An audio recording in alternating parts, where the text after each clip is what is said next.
Son, and of the Holy Spirit. Amen.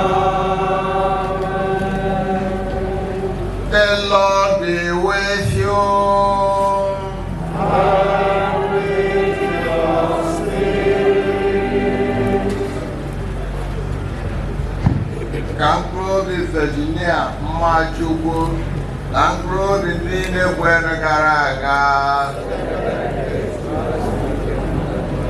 My brother priests and my brothers and sisters, we have gathered this morning for our sister, Mrs. Virginia Mmachukwu Nwagbala, who live with us and whom God has called to come to Him and to give her the rewards of her good life. As the name goes, Virginia and Mmachukwu means purity, and then we are asking God to purify her and let her be with Him forever in heaven. May her soul rest in peace. My brothers and sisters, let us prepare ourselves to celebrate these sacred mysteries by calling to mind our sins.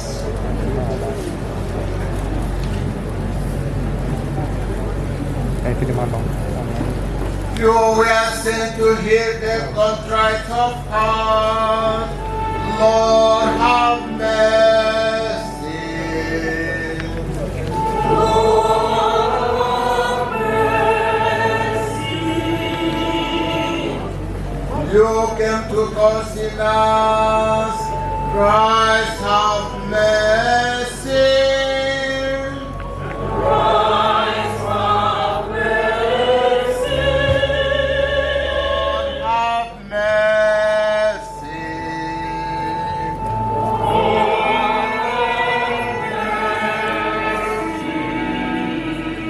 Almighty God, have mercy on us, forgive us our sins, and bring us to everlasting life.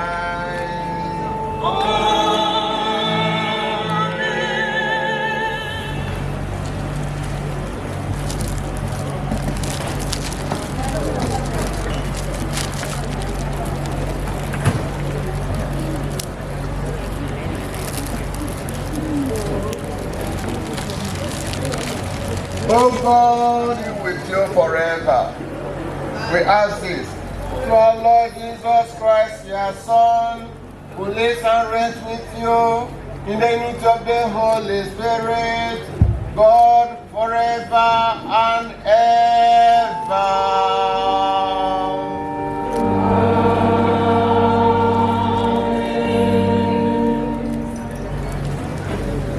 Praise be to Jesus both now and forever. Please, the photographers. Chapter 36, verse 16 to 22. My child, shed tears over a dead man, and you told the deep lament to show your own deep grief. Bury his body with due ceremony, and do not neglect to honor his grave. Weep bitterly, wail most fervently. Observe the mourning the dead man deserves, 1 day or 2, to avoid comments, and then be comforted in your sorrow, for grief can lead to death.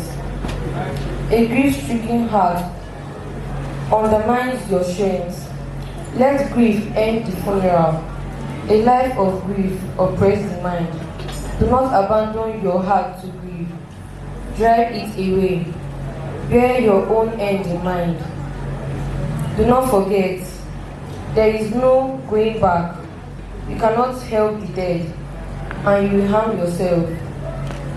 Remember my doom, since it will be yours too. Yesterday was my day, today is yours. The word of the Lord.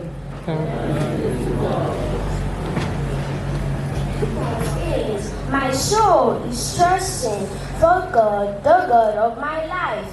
When shall I enter and see the face of God? Like a deer that yearns for running streams, so my soul is yearning for you, my God.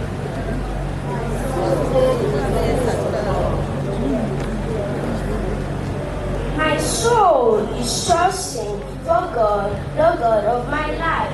When shall I enter and see the face of God? My soul is trusting for God, the God of my life. When shall I enter and see the face of God? These things will I remember as I pour out my soul. How I would lead the rejoicing crowd into the house of God, amid cries of gladness and thanksgiving, the throng wild with joy. My soul is trusting for God, the God of my life. When shall I enter and see the face of God? Oh, send forth your light and your truth. Let this be my guide. Let them bring me to your holy mountain, to the place where you dwell. My soul is trusting for God, the God of my life. When shall I enter and see the face of God? And I will come to the altar of God, the God of my joy, my remainder, and I will thank you on the harp, oh God. My God. My soul is trusting for God, the God of my life. When shall I enter and see the face of God?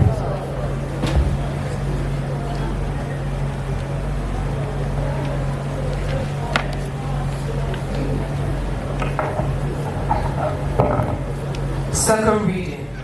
A reading from the second letter of St. Paul to the Corinthians, chapter 5, verse 1 to 5. For we know that when the tents, the houses of earth, is boarded up, that there is a house built by God for us, an everlasting home not made by human hands, in the heavens. In this present state, it is true, we groan as we wait, if longing to put on a heavenly home over the other. We should like to be found wearing clothes, and not without them. Yes, we groan and find it a burden, being still in this tent. Not that we want to strip it off, but to put on a second garment over it, and how one must die, taken up into life. This is the purpose for which God has made us, and He has given us the Spirit as a pledge. The word of the Lord. Thanks be to God.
The Lord be with you. And with your spirit. A reading from the Holy Gospel according to John.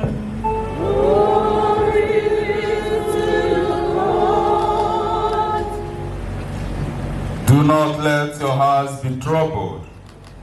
Trust in God still, and trust in me. There are many rooms in my Father's house. If there were not, I should have told you. I am going now to prepare a place for you. And after I have gone and prepared you a place, I shall return to take you with me, so that where I am, you too may be. You know the way to the place where I am going. Thomas said, Lord, we do not know where you are going, so how can we know the way? Jesus said, I am the way, the truth, and the life. No one can come to the Father except through me.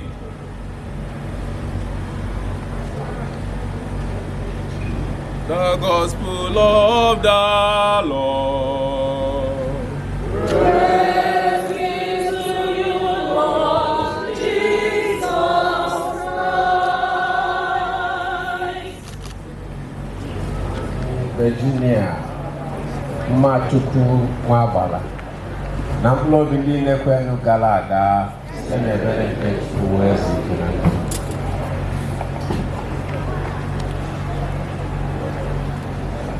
Anyị gbakọba etu a, anyị na-aza were omume, were olileanya dị nsọ nke eluigwe wee zaa. Ya ka anyị bịara ịza.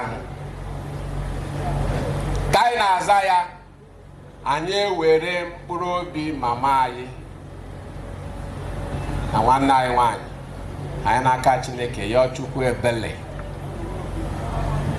yọọ Chukwu ebele n'ikpe nke oge ekpere. We appeal to the mercy of God. Anyị echetakwara onwe anyị n'otu mbọsị na anyị nwa ga-ahapụ. This is the summary of what I want to preach about. Ka anyị ya na-asụ nwa obere Igbo maka ụmụazị agụkọtara ihe a ha na-agụ n'ihe ọgụgụ. Ọdụ nke ọ na m anụghọzi oyibo. Anyị sụta Igbo, anyị sụtakwa oyibo.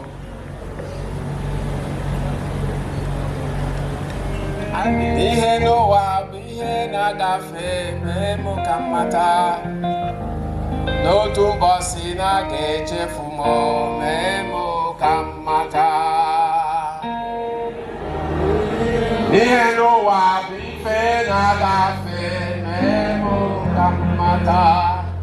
N'otu ụbọchị na ga-echefu m, mee mụ ka m mata. Mee mụ ka m mata. Mee mụ ka m mata. Ife n'ụwa bụ ife na-agafe, mee mụ ka m mata. N'otu ụbọchị na ga-echefu m, mee mụ ka m mata.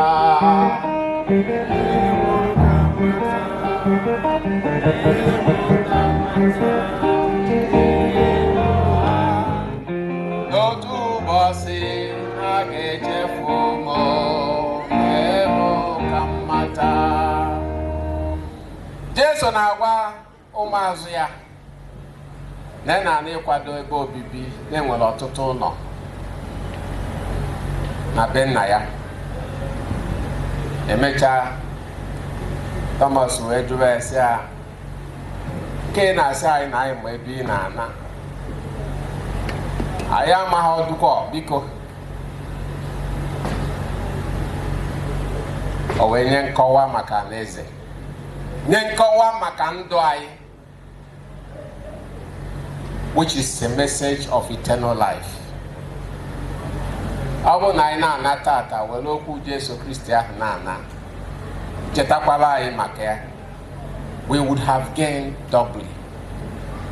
Maka na anyị bịa kpere onye nwụrụ anwụ ekpere, nwetakwa ife nke eziokwu anyị ga-eji gbazi ndụ anyị fọrọ afọ, because everybody is going that way at one time or the other.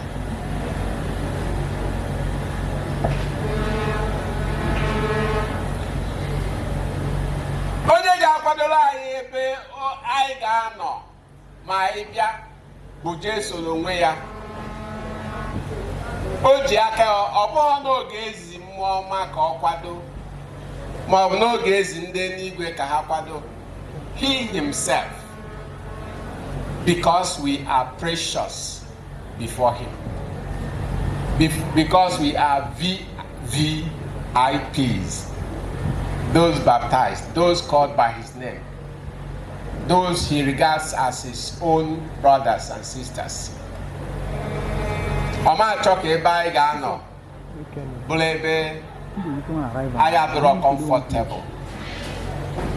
Ọma ezikwanụ mmadụ si ọ sị na ya kwadocha na ya ga-abịa were aka ekwa bịa kpọrọ anyị, which is still and still more a VIP treatment, VVIP treatment karịa nke ụwa, because na nyanwa bụ eziokwu naanị.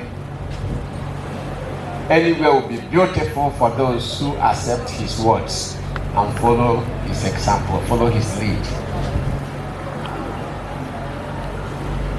Even among us, I will examples of VVIP treatment. What for example of ordinary treatment? Okay? Did you ever say I only in Ikita and Lagos, Madam, let's say an old friend of yours. Now I don't have that one commission. Or the city. I'll be spending the weekend with you. Tell them about my perfume. Bed sheet here. I'm a mass of the so last month. By the way, this sits around here. AC Neku na bedroom, na guest room, on our loose wall. Because I say, Bambo, near flower. There I am a toilet, a man.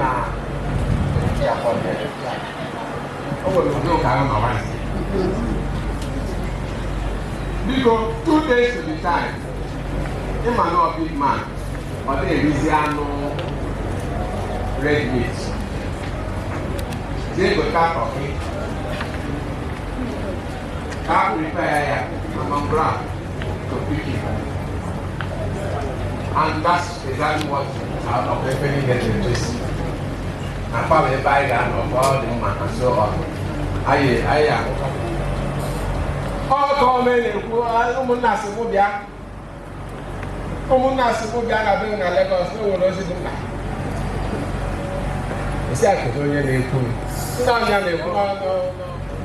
My new direction, 2 years ago. Or looking at Paul Kanya. Makane the business in office. Officer had now permission there a day before. Mbonye calls on Abia. He said, hallelujah, okay, you take go. Chetungo bere. Okay, ya for kada. At convenience. And that is what kills faith more than any other thing among our children.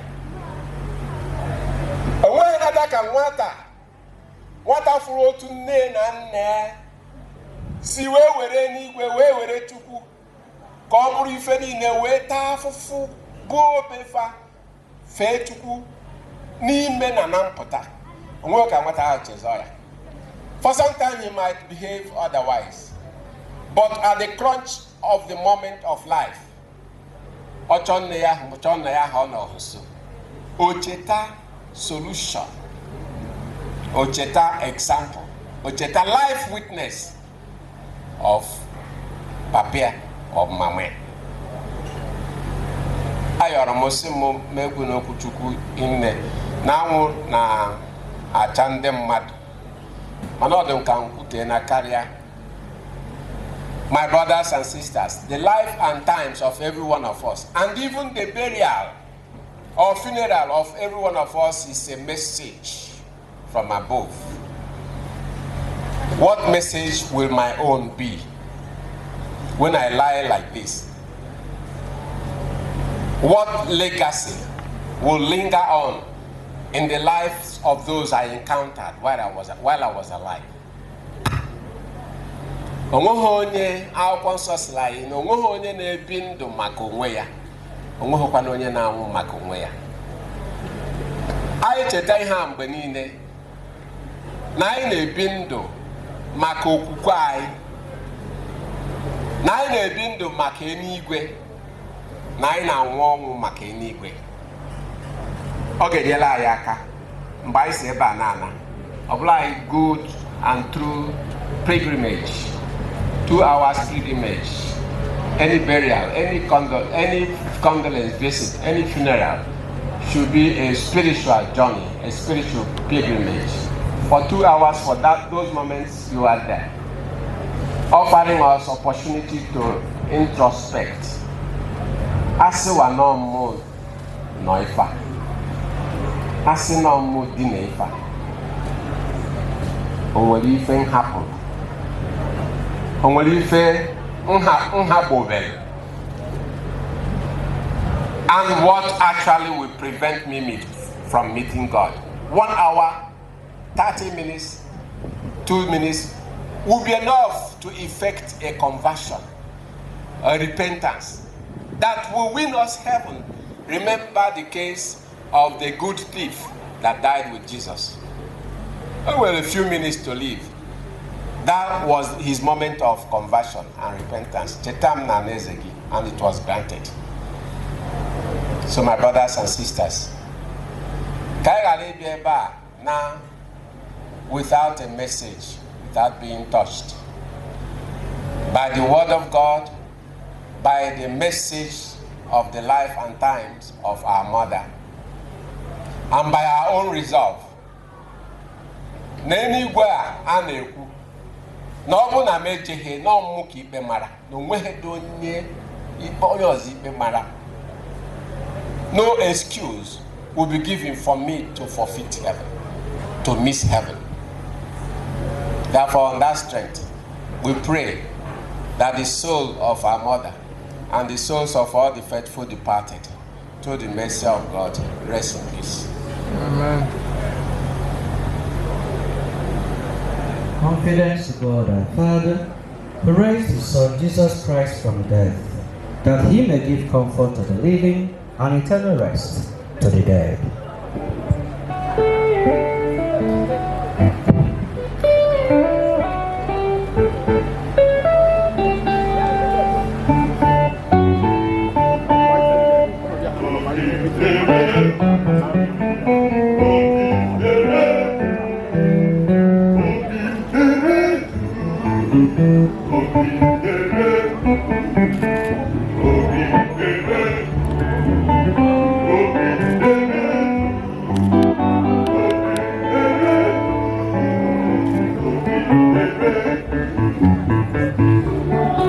Mmachukwu ebe ọ natara gracia nke mmiri Chukwu ka o sorokwa nata ụgwọ dịrị ya n'uju ya na aṅụrị nke ndụ ebe ebe n'ihu Chineke maka mgbaghara nke njọ, ebe anyị ji ịhụnanya na obi mmetụta na-echeta ndụ na nhapụ nke nwanne anyị bụ Virginia, ka anyị na-echeta ya n'ekpere mgbe niile, na-arịọ Chineke onye ebere ka ọ gbaghara ya njọ ya niile. Anyị arịọ gị inwere anyị.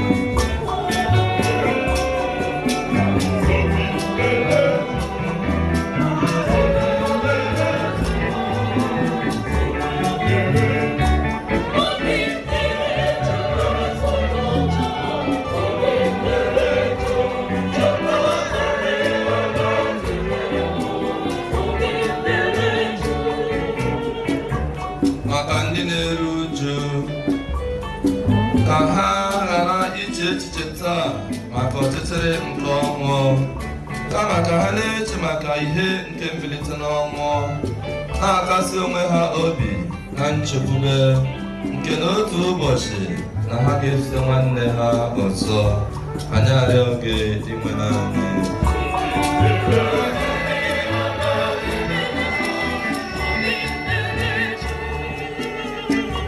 Maka ngọzi nke ọnwa aṅụrị, ka ezigbo okporo nke okwukwe nke nwanne anyị bụ Virginia Mmachukwu tọrọ anyị nọnyere anyị mgbe niile ka anyị kwudosie ike n'okwukwe ntọ ha mụrụ anyị arịọ gị ịmara anyị.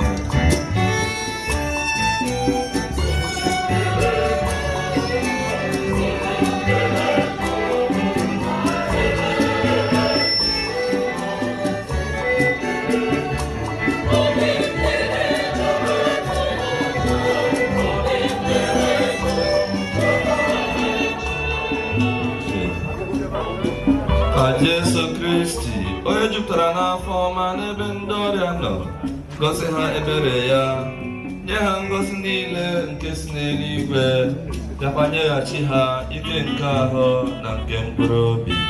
Anyị arịọ gị ịnwere anyị.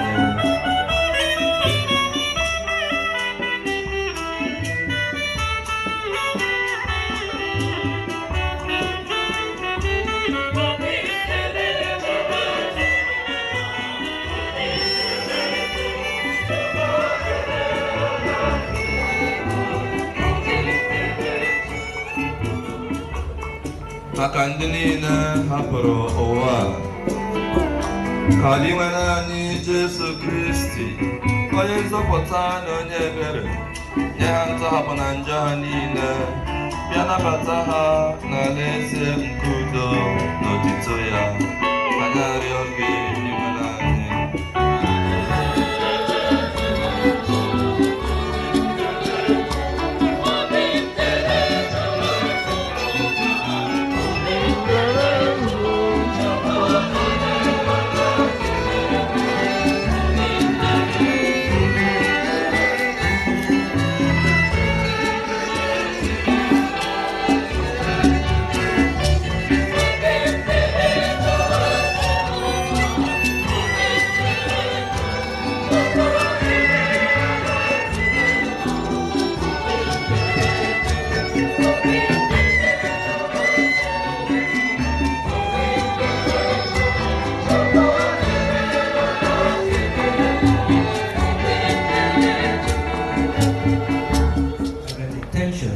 And petitions.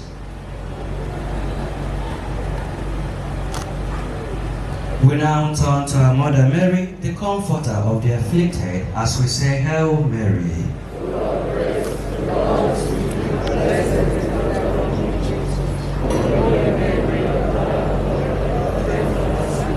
For our dead sister, Virginia Mmachukwu, forgive her sins and bring her to the fullness of your salvation. We ask this through Christ our Lord.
Receive what we offer for the salvation of your servant, Mmachukwu Virginia. May Christ be merciful in judging her, for she believed in Christ as her Lord and Savior. We ask this through Christ our Lord. Onye nwanyị nọnyere ọnụ.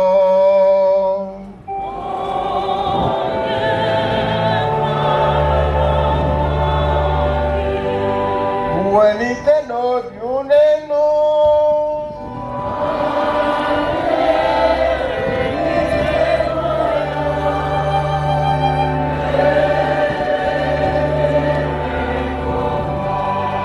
Ka anyị nyenu di nwenu Chukwu anyị ekele.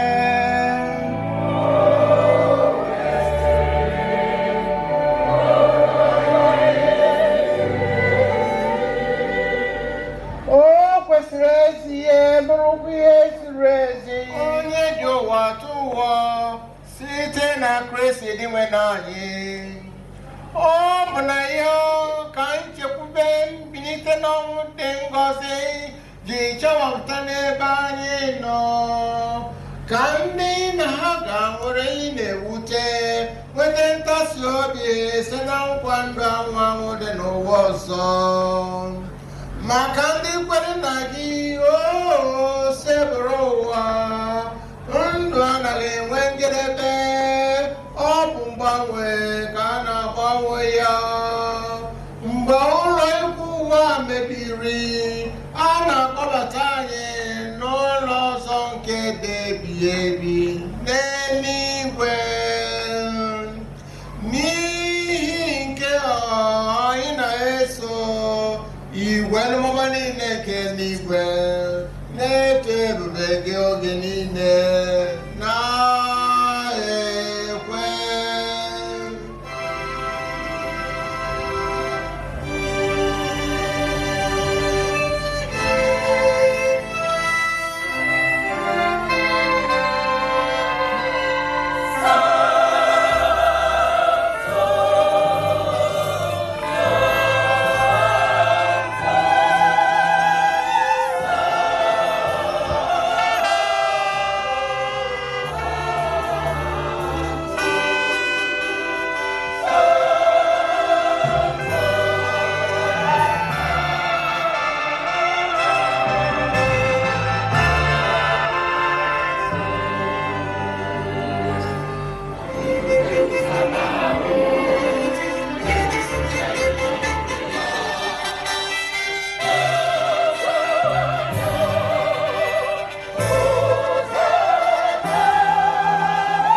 onye ọbụla na Jan nwa na-achụ na anyị batara n'oge kachasị na mkpa dị nsọ nọ nke mbụ nụ ngagharị amadịzi ebe ọ na ị nọrọ siele ebe anwa ka a na-emesioro isi nke adị nsọ ọbụla. Ya mere anyị na-ile onye ndị a nsọ sịrịkwasa mmụọ gị ka ha wee ghọrọ anyị ahụ na ọbara nke onye nwe anyị Jesu Kristi. Onye o kwetara ka ebinye n'ahụhụ ọnwụ were achịcha ka ọ na-enye ekele nyawa ya ndị ụmụazụ ya na-asị, naranụ nke a rienụ ya unu niile, nke a bụ ahụ m nke a ga-edunye maka ụnụ.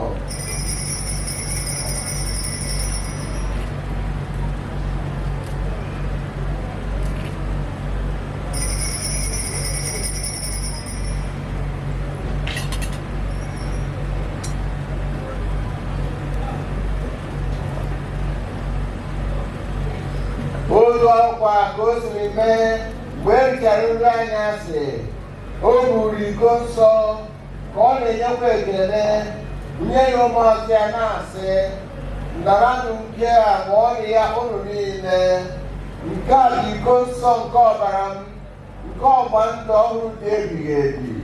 A ga-agba ya n'ihi ụna n'ihi imerime mmadụ ka e wee gbaghara njọ ga na-emenụ nke a na ncheta nke m.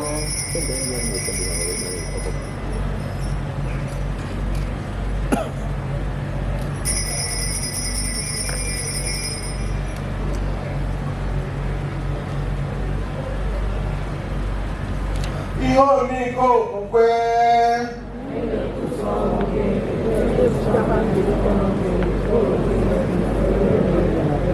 gị nwere ebe a na-echeta ọnwụ na mbilite n'ọnwụ ya, anyị ebunye gị aja nke ndụ na iko nsọ nke nzọpụta, na-enye gị ekele n'ihi na ị gụnyere anya n'idosi ikwu n'ihu n'ebe gị.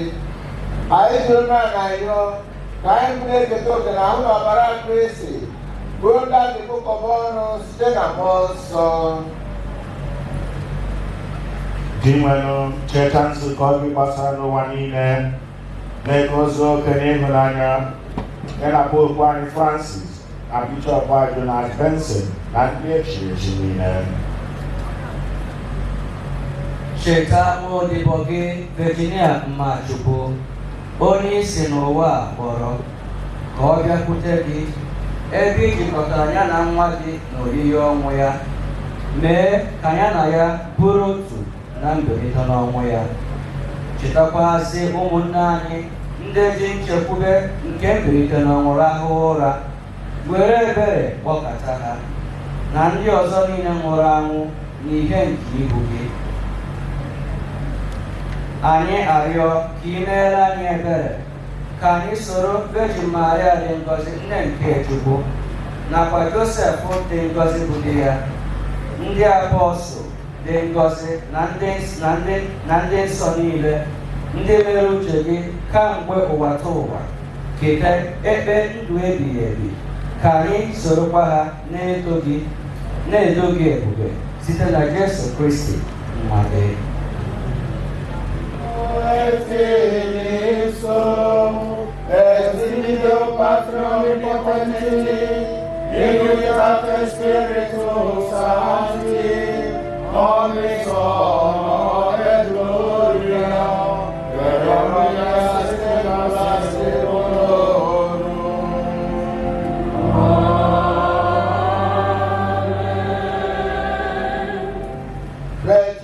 Salutarebus moniti, et divinatione formati, audemus miserem.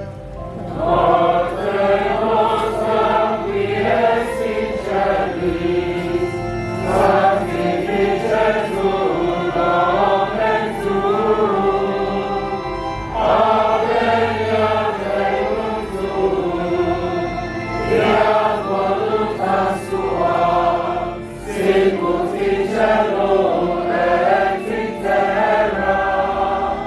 Panem nostrum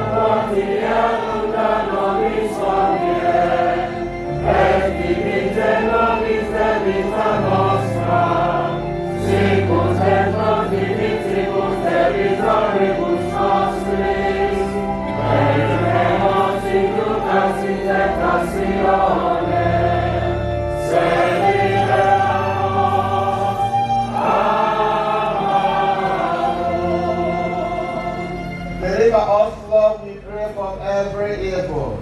Graciously grant peace in our days, that is unseen, and saved from all distress, as we await the blessing hope and the coming of our Savior Jesus Christ.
Lelo diwana Yesu Kristo onye kpuchapụrụ njọka nke ụwa ha dị ngọzi bụ ndị akpọ n'oriri ikenye ọma atụrụ Chineke.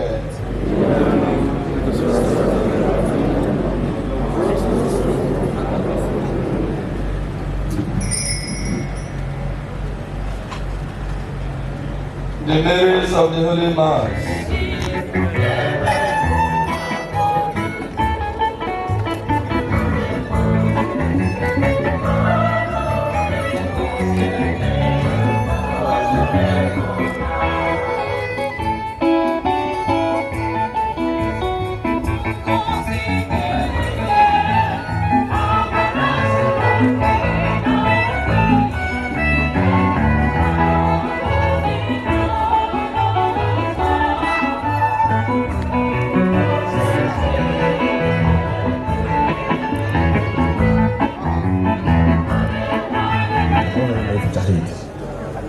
Ifu na Chineke na-emere onwe ya maka na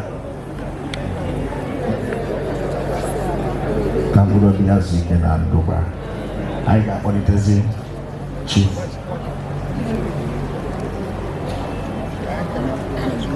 anyị echefuo Archbishop Emma Okafor nọ n'etiti anyị, the new covenant of Otito Jesu Christ.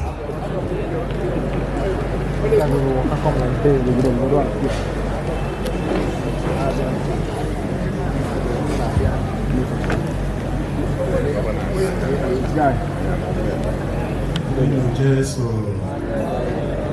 ihe jisi ike obi nwanyị so nnukwu aṅụrị etu unu ncha niile si wee bịa nọnyere anyị n'ịkwanyere nne anyị ugwu ikpeazụ. Eji m ohere a wee na-ekele ụkọchukwu onye isi nchụaja ụmụ nsọ anyị nọ n'ụbọchị tata na darụghị nne. Ana m ekelekwazị parish priest anyị na ndị fada ndị niile bịa nọnyere anyị tata, ma ndị ọyimụ ndị m afụgo for a long time afụchara ha ncha niile n'ebe a. Ana m ekele ụlọ. Ana m ekelekwazị ndị kwaya parish anyị, ndị Holy Trinity daalụ nne. Ana m ekele ndị Marian Choirs, unu dị egwu. Fada Geoffrey Ugwueke wo from Ogu Diocese. Anyị na-emekọrịta ka nwanne. Mụ na nwunye m akwadona jee Ogu Diocese gbasara ife a na-eme iji wee na-eto Chineke and iji wee na-agbasa ozi ọma Chineke na Ogu Diocese. So ọ ndị anyị na ha ma ọfụma, and ndụ unu fụla ebe a ha showed I love hinne. Ha bịara ebe a yesterday, ha si Ogu wee bịa ebe a yesterday perform n'agbanyeghị na that yesterday we sit at home, but they took off from Ogu making sure na ha rutere ulu ala ebe mụ na nwunye m lụrụ wedding house I dedicated to the Catholic. So ulu ala ka ha si wee bịa yesterday bịa ebe a perform cha nye anyị ọmarịcha cultural dance finish ebe a by 10 o'clock na-achị azụ back to ulu ala bịakwa ebe a n'ụtụtụ a by 7 o'clock. Biko na ana m ekele unu hinne ọha obere ife na-agbalịkarị ihe. Ana m ekele nna anyị Ogidi Obishas Afamobi, nna anyị nnọọ. Ana m ekele chifu anyị Obi Ebenatọ nnọọ. Ana m ekelekwazị nnukwu nna m Dr. Cletus Ibeto Omekanne. Ana m ekele DG anyị Nwagbala Nnewi na ndị ọzọ niile anyị enwechazi ike ịkpa afa ha nke onye chiri ya zere ụlọ. Obi wụsa anyị nnukwu aṅụrị na ezinụlọ anyị nke wee eziokwu owu broshu anyị kere ọ ya aka mma elu onye luo ya wepụta obere ohere wee kọọ ya maka na nne anyị biri ezigbo ndụ and ọ zụrụ anyị ọfụma. O showed so much commitment n'irezi anyị up ka anyị wee wụrụ mmadụ.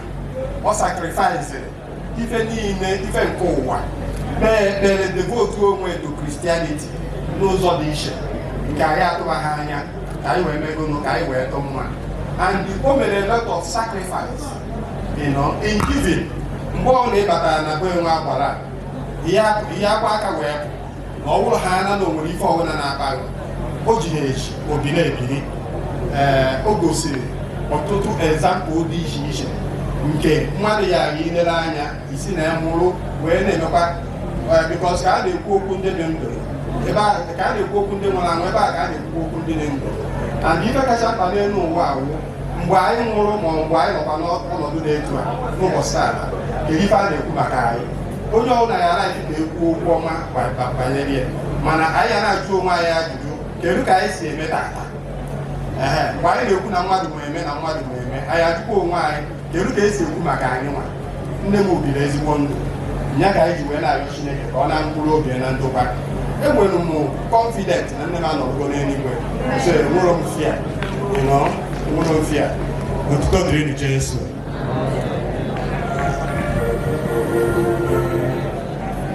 Broda Oliver kwuchago okwu chọọ ka o jee nọrọ ana nsị ya nya pụrụ ọtọ. So pụrụ ọtọ o nke a kịta ịkwụ ọtọ anyị mana anyị gbakọrọ ikene Chukwu n'isi mama anyị maka ezigbo ndụ nke o biri. Achọrọ m ndị ga-eso broda Oliver pụrụ ebe a ka ha pụta. Ndị ụmụnne ka nje n'aka m kpọpụta ụnụ ka m bịa n'aka m ka m kpọpụta ụnụ ọbụla.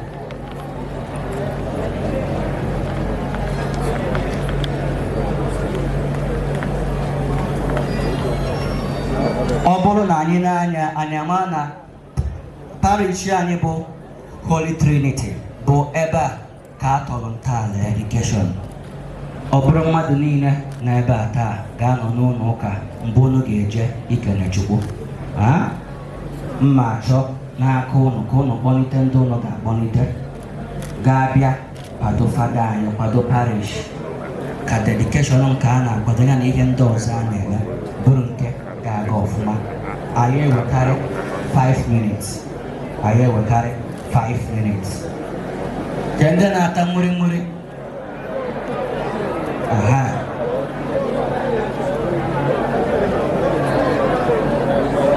fa kpọlitela mmadụ wedding house. Enwere nke dị na UK a na-akpọ Wedding Garden City. Ebe mara mma ka ọrụ dị efe afọ. Anyị ga-achọkwazi ka parish anyị maa mma. Ebe a bụ parish m. Ọsọgọ ị na-ata nwere ọsọgọ taa nwere ị na-ntị m ihe. Taa nwere ị na-ntị m ihe. Eji m ọba na-abọ wee kwụrụ ụjọ ada atụ m. Ọ dị mma, parish a bụ nke m, bụrụ nke anyị bụ nke anyị. Chief nna anyị Omekanna ya mma hapụziri igwe n'aka ka ị gwara ọmarịcha okwu. Ama nna m dọkpọrọgo ụbọchị nke nwa mana I plead for your indulgence. Ndị ọ na-ewe iwe na-ewezi n'ụlọ ọkụ wee dị mma. I may not have this opportunity a second time. Ọ na-aghọta? I am seizing the moment. Carpe diem. Nna ya Omekanna ya. Otuto dịrị Jesu Kristi, onye jisi ike n'ezi omume. Ndị ọ na-ewe ya wewe, ndị ọ na-asụ ya asụwa. Ife anyị na-eme doro anyị anya.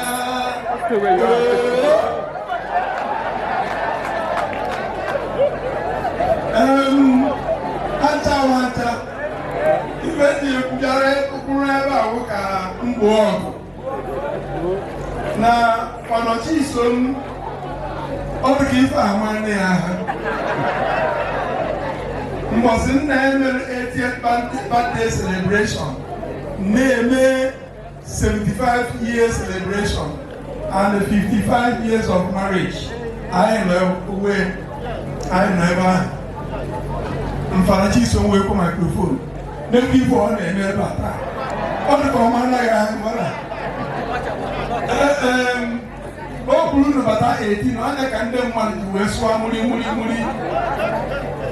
Ndị mmadụ zie m ozi bịa zie ya na ife anyị nọ ebe a taa tawa ụka akwamozu na ha ga-eme 1 month ife na-akpọ ụka 1 month mine or close of ceremony celebration na next Sunday.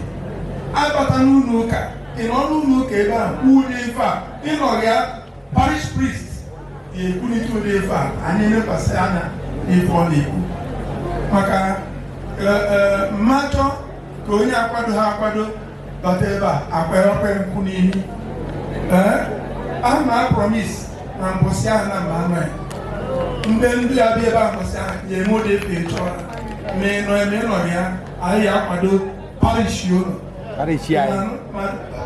ụlọ ma ha pụta anyị ka ụka akwamozu mee seremoni ya niile ka ọ ga-aka muri ya nụrụ ka anyị atọghasị ihe akwụkwọ m ekwu ekwutekwara ya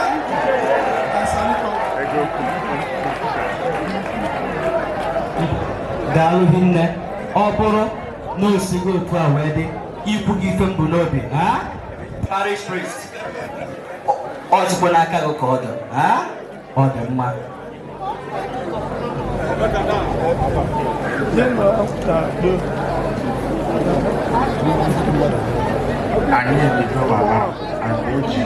Ndị fada niile nọ n'ebe a na n'afọ mụnwa anyị na-ekele fada na ndụ ya ọ ga-anọ na n'eze eluigwe. Ọ nọ n'ebe ahụ ọ na-ayọrọ anya ịyọ prayer in our knees. Ifesila anyị ike ọgwa Chineke ya na ya nọzi ihu na ihu ọ ga-eme gịnị ọ ga-emere anyị. Daalụ no parish priest, thank you for giving us the opportunity. Dominus vobiscum.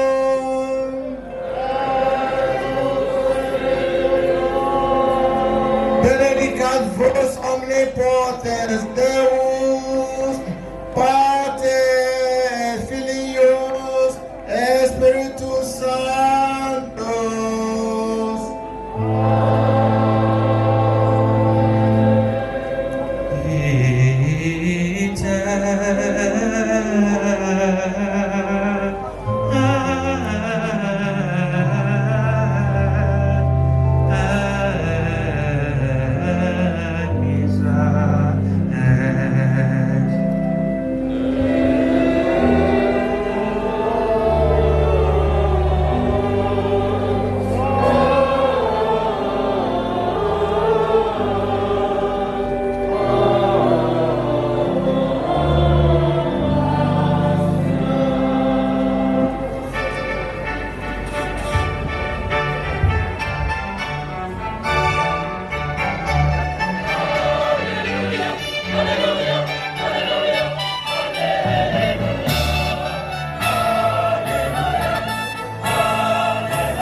Verse 366. Any more for that?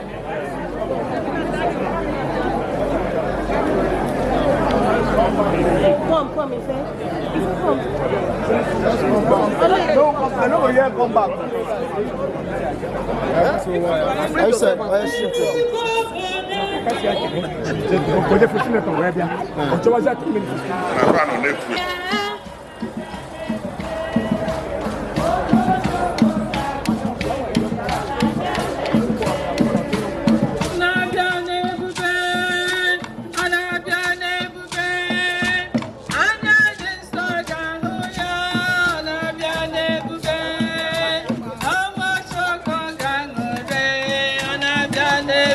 Anabia,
Thank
you.